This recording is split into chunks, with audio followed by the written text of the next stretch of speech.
রামপুরাতেও জড়ো হয় বিভিন্ন প্রতিষ্ঠানের শিক্ষার্থীরা। আন্দোলনকারীরা বাড্ডা ইউলুপ ঘুরে রামপুরা হয়ে কেন্দ্রীয় শহীদ মিনারের দিকে যায়। এ সময় রামপুরা বাড্ডা সড়কে যান চলাচল বন্ধ হয়ে যায়।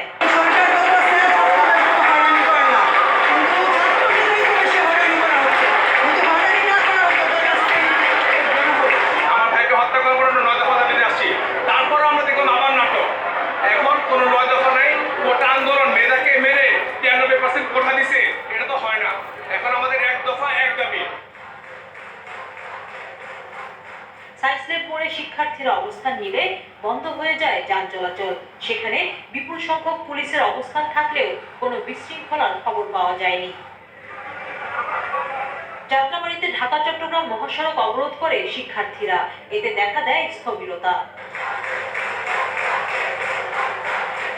এদিকে কেন্দ্রীয় শহীদ মিনারে অবস্থানের ঘোষণা দেয় কেন্দ্রীয় সমন্বয়ক টিম। বৃষ্টি উপেক্ষা করে রাজধানীর বিভিন্ন স্থান থেকে সমাবেশে যোগ দেন শিক্ষার্থীরা।